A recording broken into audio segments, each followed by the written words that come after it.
So last Friday, when the Pac-12 held their media day, it was the unofficial opening to the 2022 USC football season.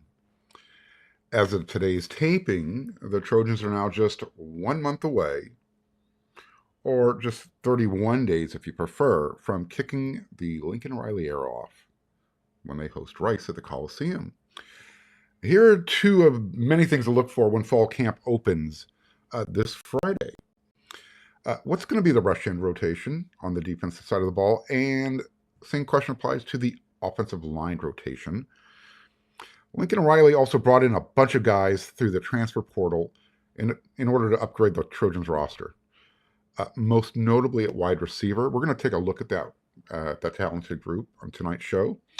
And which freshman from the 2022 recruiting class will make an impact this season? That's what's coming up next on Locked On USC. You are Locked On Trojans, your daily podcast on the USC Trojans, part of the Locked On Podcast Network, your team every day.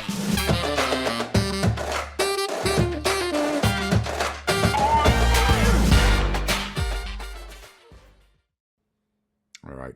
Fight on, everyone. I'm your host, Marc Culkin, and thanks for making Locked On USC your first listen every day.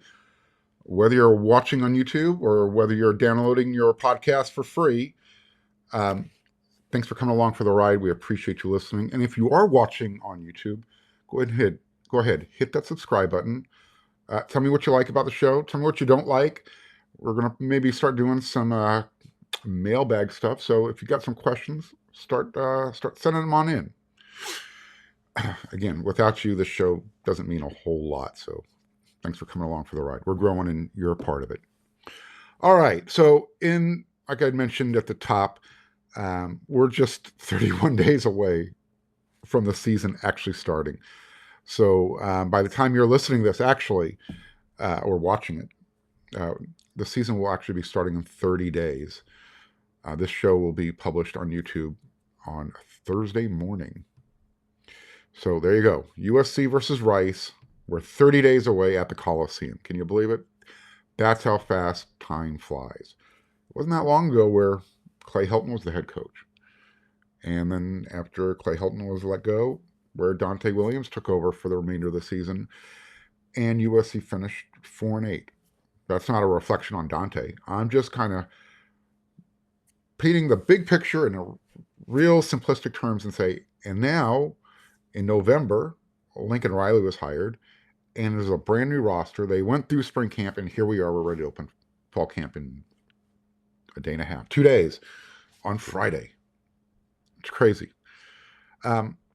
Most of fall camp's practices are going to be off limits, not to the public for sure, but to the media. We're only going to see what Lincoln wants us to see. However, there's two position groups that I'm going to be really focused on.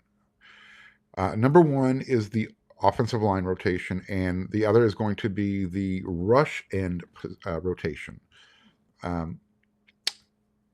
So let's start with the rush end. You've got Korey Foreman returning for his sophomore season. He was the number one defensive player, arguably in the country coming out of high school, definitely in California, and he chose USC over everybody. He actually decommitted from Clemson at one point, and he became a Trojan. Now, everybody knows, if you don't know, I'm going to tell you real quickly, if you are a high school student athlete in California during the COVID season in 2020, you didn't get to play football. You didn't get to do a whole lot. So your development was definitely stunted. When Korey Foreman arrived at USC, I think everyone's expectation or the anticipation level was, hey, he's just going to step right in and he's going to complement Drake Jackson really well, and USC's defensive line is going to look outstanding. Well, nothing like that ever happened. It never materialized. Korey Foreman is now, again, he's going to be a sophomore. He's got a new coaching staff. Roy Manning is his position coach. Alex Grinch is the defensive coordinator, and of course, Lincoln Riley is the head coach.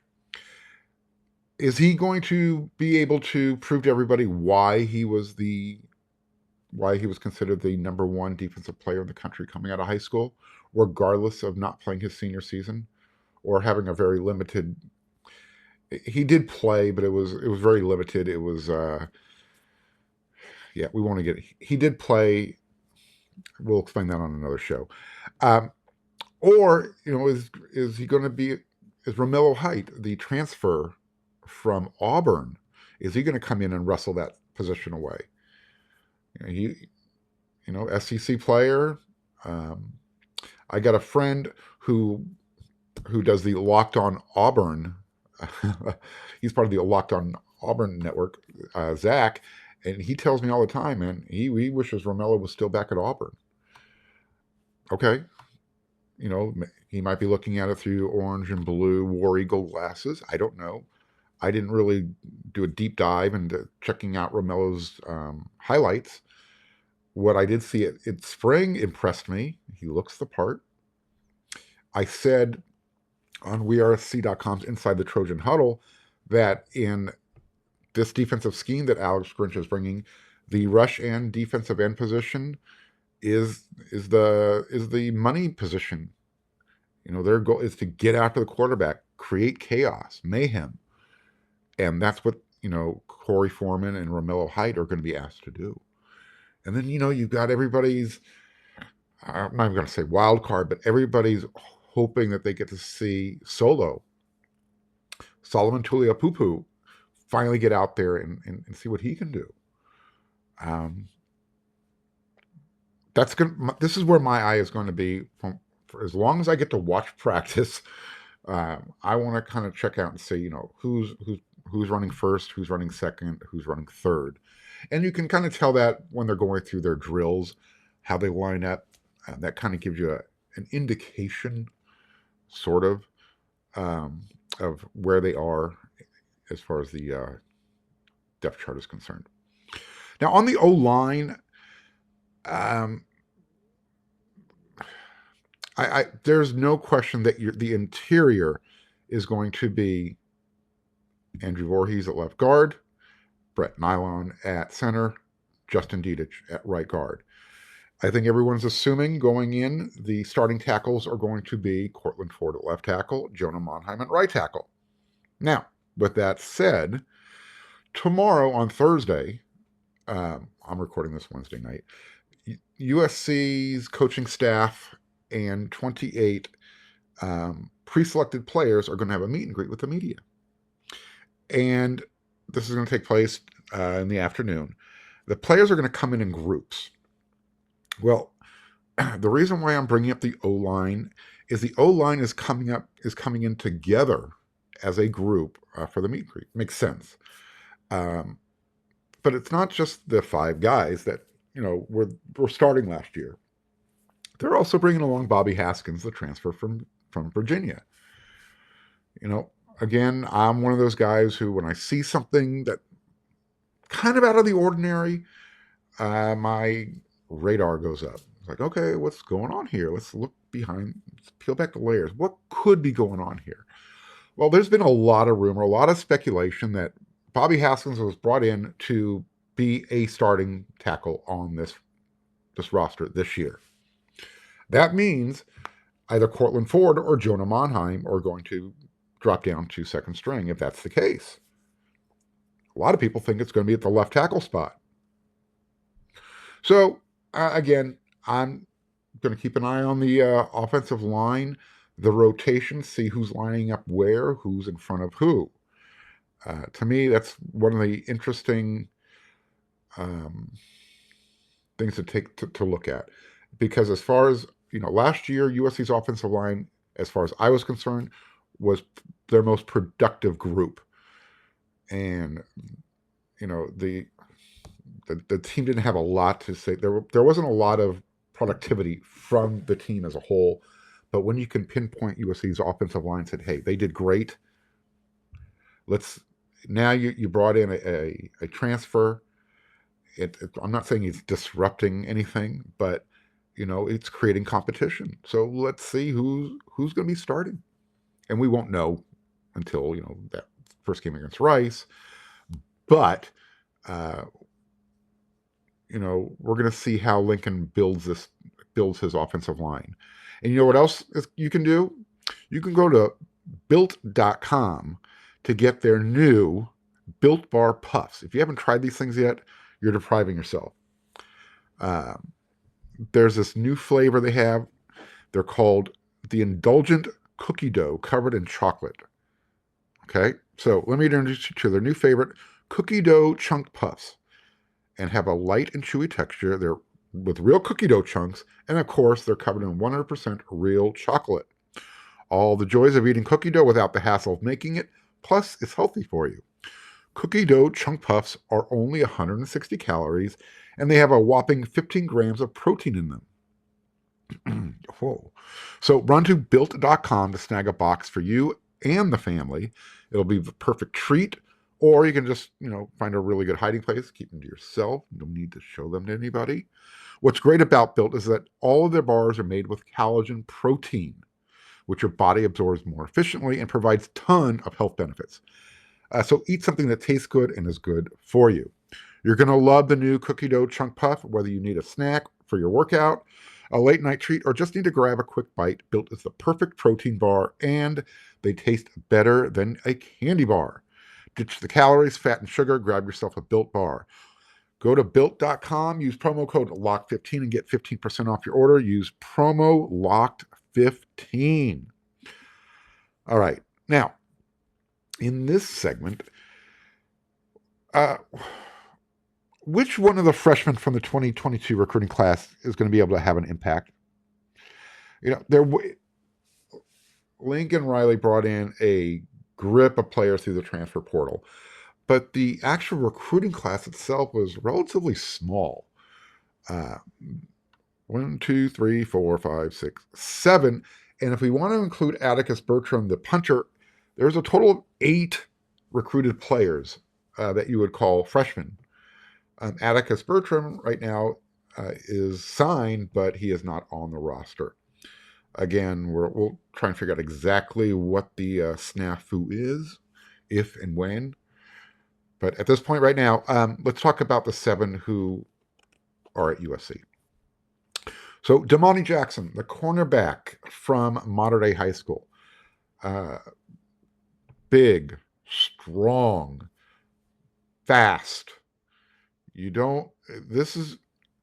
If you could build a football player to play defensive back in a laboratory, it looks like Damani Jackson.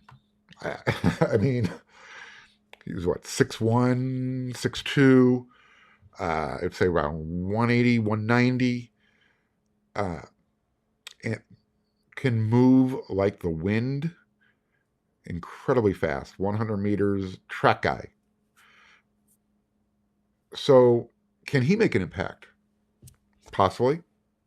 Will he start? I doubt it. I think Mekhi Blackman, the transfer from Colorado, is kind of pegged as starting at one cornerback position. That doesn't mean that Damani's not going to be part of the rotation. You could probably see him on special teams making an impact, maybe returning kicks. What about Zion Branch, the safety from Las Vegas, Bishop Gorman High School?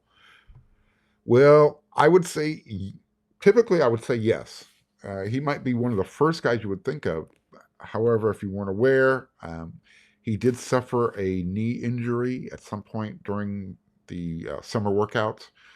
So although he is recovering quickly, from what we've been told, sources have told us that the plan is to let him use his red shirt and let him get 100% healthy for next year. So no on Zion Branch having an impact this year. What about Rayleigh Brown from Mater Dei? He's the athlete who you're going to see lined up in the backfield at running back. They'll run him out in motion, put him at wide receiver in the slot.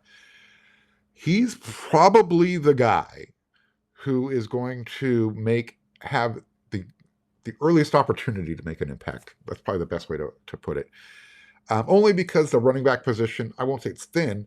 Well, yeah, I will say it's thin, but it's talented. You've got Travis Dye and Austin Jones, the transfers that came in from Oregon and Stanford, respectively, as well as returning running back Darwin Barlow.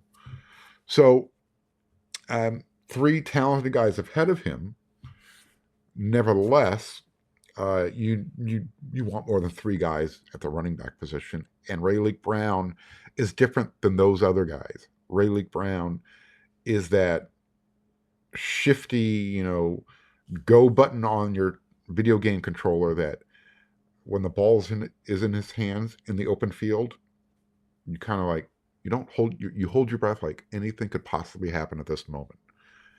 So yeah, I think Rayleigh Brown is probably the qualifier for impact as a freshman player. CJ Williams, another modern day guy, wide receiver, really talented. Unfortunately, he's just got a lot of guys in front of him who have experience. Not saying CJ can't, earn the chance, but chances are he's going to redshirt this year.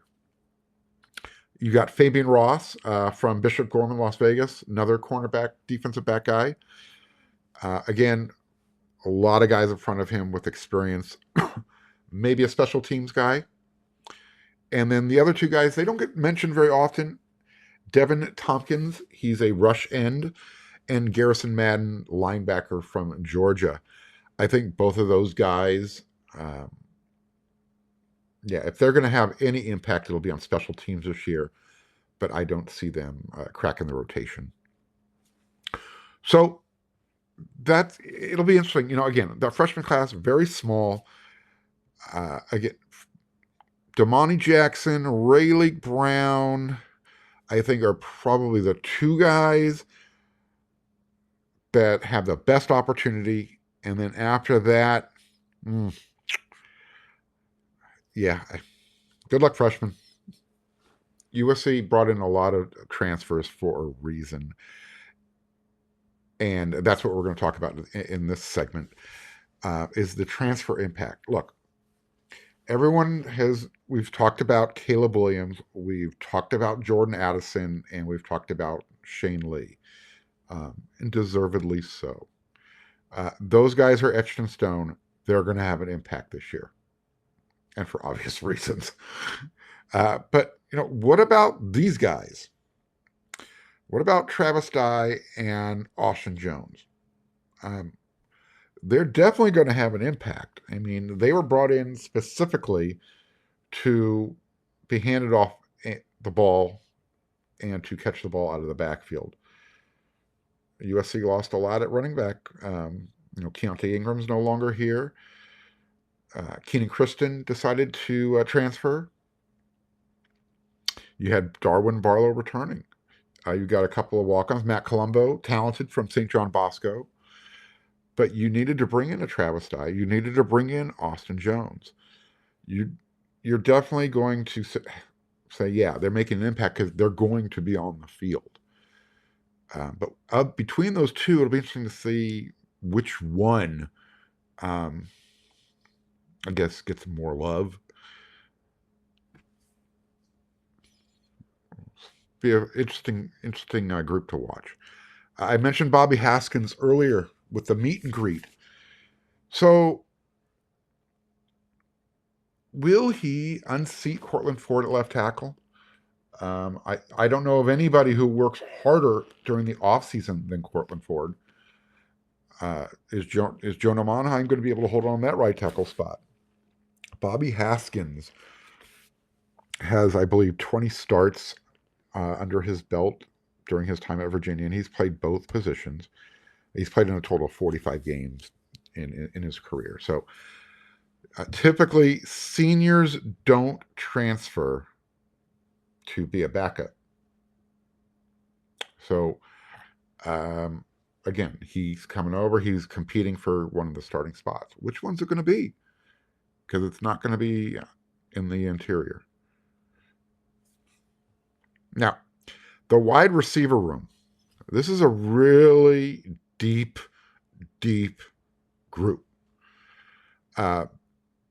besides Jordan Addison, yeah, the Blitnikoff Award winner from 2021 is probably going to have an impact in 2022. But Riley also brought in Brendan Rice from Colorado, Mario Williams from Oklahoma, and Terrell Bynum from Washington. Now, I'm not sure if Mario started last year or not, but he did get a lot of playing time. But the other two, those guys were starters at their previous schools.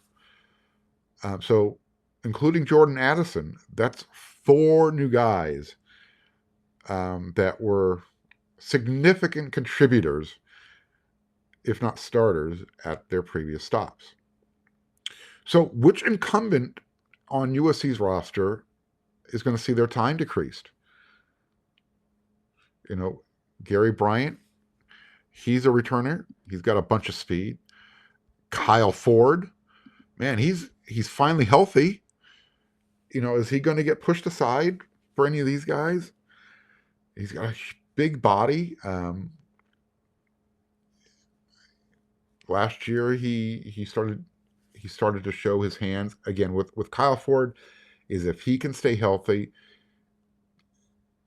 he'll get on the field. And now it's just a matter of, can he take advantage of those opportunities when he's out there throwing the ball?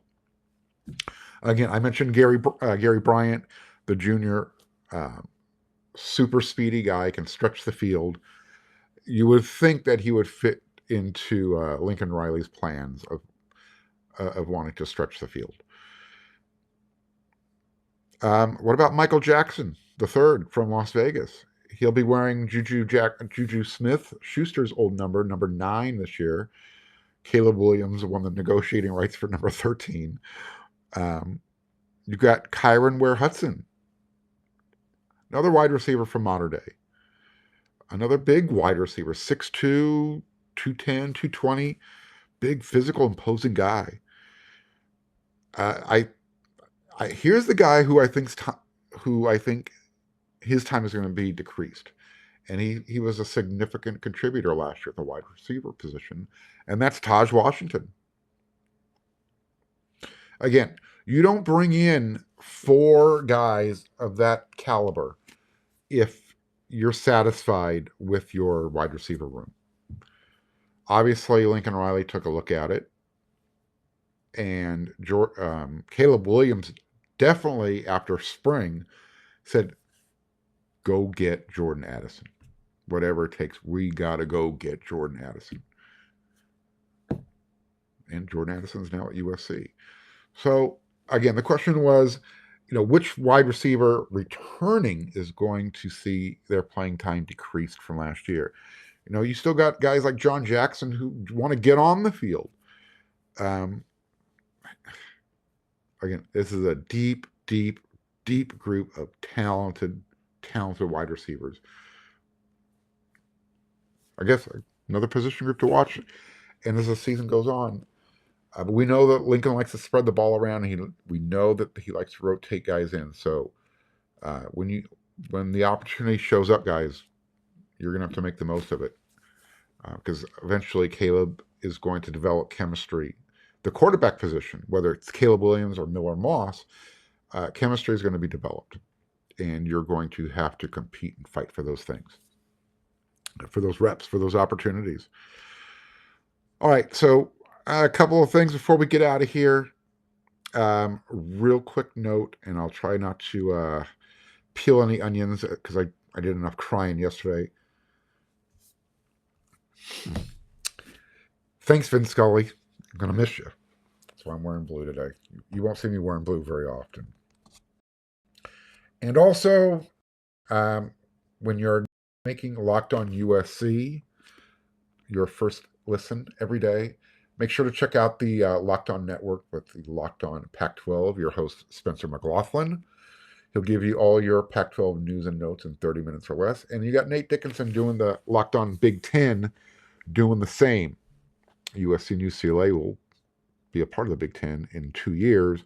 So USC fans, you'll want to kind of stay up to date with the goings on with our new conference family. All right. So until our next episode, which will be tomorrow after you're watching or listening to this one, Also, don't forget, you can always catch me over there on wearesc.com. Inside the Trojan Huddle podcast is also published. Again, thanks for making Locked on USC your first listen and your first watch every day. Fight on, everybody.